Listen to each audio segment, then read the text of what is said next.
নমস্কার বন্ধুরা, জিতুর জার্নি চ্যানেলে তোমাদের সবাইকে আরেকবার স্বাগত জানাই। আজকে আমি একটা ইম্পর্টেন্ট বিষয়ে কথা বলতে এসেছি। আমরা যারা ড্রাইভার মানুষ তারা অনেকেই অনেক জায়গায় আমরা গাড়ি চালাই, কলকাতা শহরে, কলকাতার বাইরে বা বিভিন্ন জায়গায়। তো সবাই যে সব কিছু জানবে তার কোনো কথা নয়।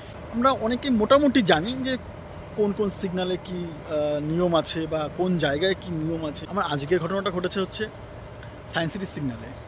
আমি মধ্যমগ্রাম থেকে আসছি, আমি সায়েন্স সিটি থেকে ডান দিক নেব, সিগনাল থেকে ডান দিক নিয়ে আমি আসবো মানে তপসের দিকে যাব। আমি ভুল করে ওই সিগন্যালটা ভায়োলেট করি। রবির দিকে যে সিগন্যালটা মানে সোজা সিগন্যালটা ওটা খোলা আছে, রাইট সিগন্যালটা ওটা খোলা নেই। তো আমি ভুল করে ওটাকে ভায়োলেট করে আমি গিয়ে ডান দিকে দাঁড়িয়ে পড়েছি। তো পুলিশ আমাকে ধরলো, ধরে বলছে আমার ফাইন হবে। আমি বললাম স্যার ঠিক আছে, কত টাকা ফাইন? আমি অস্বীকার করিনি, কারণ যেহেতু আমার ভুল হয়েছে, কারণ এটা আইল্যান্ড থেকে কখনো সিগন্যাল ছাড়া ডান দিকে নেওয়া যায় না, এটা আমার জানা ছিল। কিন্তু আমার ওই সিগন্যালটা সত্যি বলতে আমার খেয়াল ছিল না, মানে হয়তো কোনো একটা চিন্তাভাবনায় আমি ওই জিনিসটা খেয়াল করিনি। সার্জেন আমাকে বললো যে এখানে 500 টাকা ফাইন হবে, অনলাইন পে করবে না ক্যাশে? আমি বললাম স্যার আপনি আমাকে ফাইনটা করে দিন, আমি আমার ফোন থেকে আমি এটা করে দেবো। তা সার্জেন বললো যে না, এভাবে হয় না। সার্জেন যদি ফাইন করে তাহলে অন দ্য স্পট আপনাকে ফাইন মানে দিতে হবে, সেটা ক্যাশ হোক বা অনলাইন হোক। যদি না দিতে চাও তাহলে লাইসেন্সটা জমা থাকবে, এসে টাকা দিয়ে তারপর লাইসেন্সটা তুমি নিয়ে যেতে পারবে। অথবা যদি তুমি 15 দিনের মধ্যে না আসো তো সেটা যে আলিপুর কোর্ট আছে সেখানে লাইসেন্সটা পাঠিয়ে দেওয়া হবে, ওখান থেকে ছাড়িয়ে নিতে হবে। তাই আমাকে বলা হলো।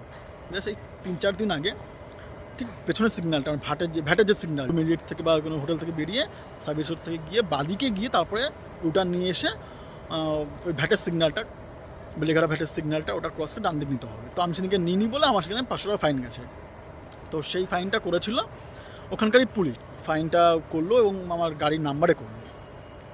তা আমার ওনার যে ছিল সে পে করে দিয়েছিল। সেটা আমি কথাটা বললাম যে স্যার তাহলে আপনাদের ডিপার্টমেন্টের ওই পুলিশ অফিসারটা সেদিনকারে আমাকে এরকম গাড়ির নাম্বারে করেছিল, তাকে তখন তো সে মানে টাকা প্রথমে পিছিয়ে মানে বলেছিল যে ক্যাশ দেবো, মানে ক্যাশ করবো না অনলাইন করবো। তাই আমি বললাম যে না, আমি এখন কিছুই করতে পারবো না। তো সে রীতিমতন অনলাইন চালান করে দিয়েছিল আমাকে। তা উনি বললো যে সে কনস্টেবল হবে হয়তো, মানে সার্জেন্টটা আমাকে বললো যে উনি কনস্টেবল হবে, সার্জেন্ট হলে আপনাকে ফাইন নিত। বললাম তা স্যার যতটা আমি জানি যে কনস্টেবলের তো নিয়ম নেই, নিম্নতম পদ যেটা জানি যে এসআই বোধ হয় যে ফাইন করতে পারে। উনি বললো যে কনস্টেবলরা ফাইন করতে পারে, ঠিক আছে, কিন্তু ওদের টাকা চাওয়ার রাইটটা নেই। ওরা এরকম বা গাড়ির নাম্বারে তারা পাঠিয়ে দেবে, পরে পে করতে পারবে। মানে এটা কীরকম নিয়ম? প্রথমত আমি যতটা জানি যে এসআই ছাড়া কখনো চালান করতে পারে না, আর যদিও করে থাকে তাহলে আপনি বলছেন যে ওরা টাকা চাওয়ার নিয়ম নেই, অত টাকা তাহলে সেই আপনি তো ডিপার্টমেন্ট, আপনি তো পুলিশ ডিপার্টমেন্টেই আছে, তাহলে সেই ডিপার্টমেন্টের সেই তাহলে কনস্টেবল হোক বা যেই হোক না কেন, তাহলে সে আমাকে টাকা কেন চেয়েছিল প্রথমে, যে আপনি আমাকে টাকা দিন, ক্যাশ দিন বা অনলাইন দিন? আমি বললাম যে না, পারবো না। তা সেদিকে কেন চেয়েছিল?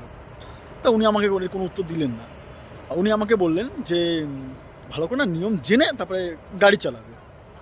তা আমি বললাম স্যার সব নিয়ম যে আমার পক্ষে জানা সম্ভব বা কারোর পক্ষে সব নিয়ম জানা সম্ভব তা নয়। যদি সব নিয়ম জানতামই আমরা, লোকে গাড়ি চালাতাম না তাহলে স্যার। আর যদি এরকমই হয় যে সব নিয়ম জানতেই হবে আমাদের বাধ্যতামূলক, ইন্ডিয়ার গভর্নমেন্টকে বলবো তাহলে আমাদের প্রতিটা ক্লাসে অন্তত আমাদের নিয়ম সংবিধানগুলো পড়ানো উচিত। ভিডিওটা যদি আপনাদের যদি কোনো উপকার বা কাজে লাগে দেখবেন, আর কি বলবো, কিছু বলার নেই আমার। সাধারণভাবে জীবনযাপন করি,